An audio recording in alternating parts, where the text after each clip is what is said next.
एक काली रात थी। चारों ओर कड़कती ठंड थी। हिमालय की बर्फीली हवाएं शोर कर रही थीं और ऊंचे ऊंचे चट्टानों के बीच सन्नाटा पसरा था। ऐसी भयावह रात में एक 300 साल पुरानी गुफा में एक साधु गहन तपस्या में लीन थे। उनके पास न तो कोई साथी था, न कोई आश्रय, केवल एक त्रिशूल और भत नागराजाय नमः का मंत्र जाप। अचानक गुफा के भीतर से सांप की फुफकारने जैसी गूंजती आवाज आई, मानो कोई अदृश्य शक्ति साधु से कह रही हो, क्या तुम तैयार हो उस अनंत लोक में प्रवेश करने के लिए जहां से आज तक कोई लौटा नहीं। साधु ने अपनी आंखें बंद की और प्राण त्याग दिए। उनके अंतिम शब्द यही थे कि नागलोक कोई कल्पना नहीं, यह समय से परे एक वास्तविक लोक है। दोस्तों, अगर आप इस रहस्य में और गहराई तक जाना चाहते हैं तो वीडियो को लाइक करें और चैनल को सब्सक्राइब करना न भूलें। कहा जाता है कि नागलोक हमारी धरती के नीचे स्थित एक अद्भुत लोक है जहां देवता भी बिना अनुमति प्रवेश नहीं कर सकते। यह केवल नागों का राज्य है, जहां आज भी शेषनाग, वासुकी और तक्षक जैसे महाशक्तिशाली नाग वास करते हैं। इसकी शुरुआत होती है आर्षि कश्यप से। उनकी दो पत्नियां कद्रु और विनता थीं, जो आपस में बहनें भी थीं।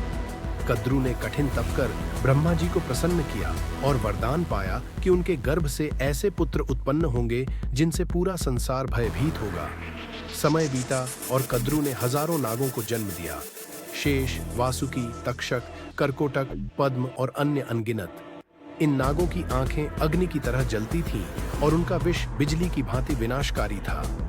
लेकिन इनमें सबसे शांत और बुद्धिमान शेषनाग थे, जिन्हें वरदान मिला था कि वे संपूर्ण पृथ्वी को अपने फनों पर धारण करेंगे।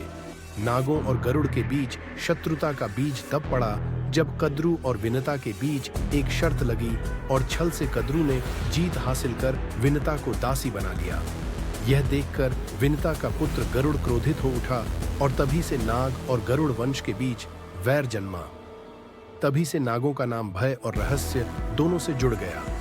अगर आपको यह कथा रोचक लग रही है तो अभी लाइक करें और सब्सक्राइब करें, ताकि ऐसे ही और रहस्यों की कहानियां आप तक पहुंचती रहें। पुराणों में नागलोक का वर्णन मिलता है कि यह पाताल के भीतर स्थित है। वहां सोने के महल हैं, हीरे जवाहरात से जड़ी छतें हैं और दूध अमृत की नदियां बहती हैं। वहां न मृत्यु का भय है, न रोग का असर। यही कारण है कि इसे देवताओं का गुप्त लोक कहा जाता है। कुछ विद्वानों का मानना है कि नाग साधारण जीव नहीं, बल्कि एक चेतना है, एक ऊर्जा जो पृथ्वी की गहराइयों में बहती है, और वैज्ञानिक इसे अर्थ एनर्जी ग्रिड कहते हैं। नागलोक का सबसे बड़ा रहस्य है नागमणि। यह कोई साधारण रत्न नहीं, बल्कि एक जीवित शक्ति है। कहा जाता है कि यह अमृतत्व, अदृश्य होने की क्षमता और समय को मोड़ने जैसी अद्भुत शक्तियां प्रदान करती है।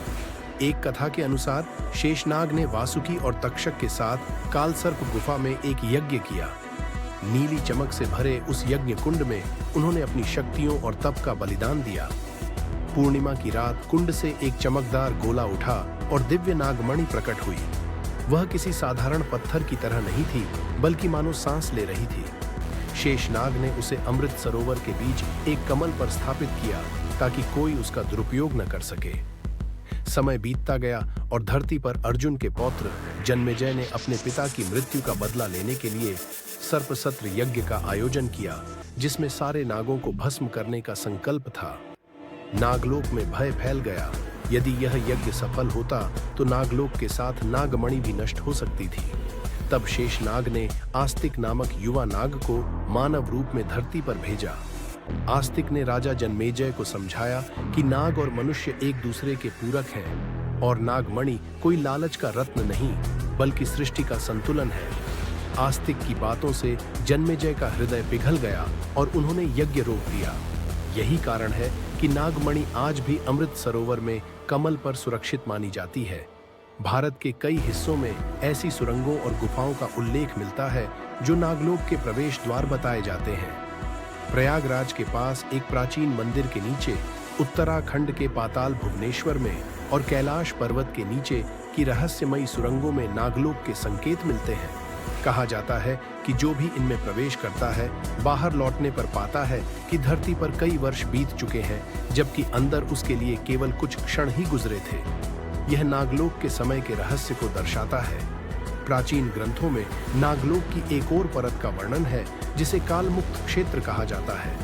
यहाँ समय और मृत्यु का कोई प्रभाव नहीं। यहाँ का वातावरण इतना सूक्ष्म है कि साधारण मनुष्य की चेतना वहाँ टिक ही नहीं सकती। केवल सिद्ध योगी या परम साधु ही वहाँ प्रवेश कर पाते हैं। दोस्तों, नागलोक और नागमणि केवल कथाएं नहीं, बल्कि हमारी परंपरा, पुराण और अदृश्य जगत का हिस्सा हैं।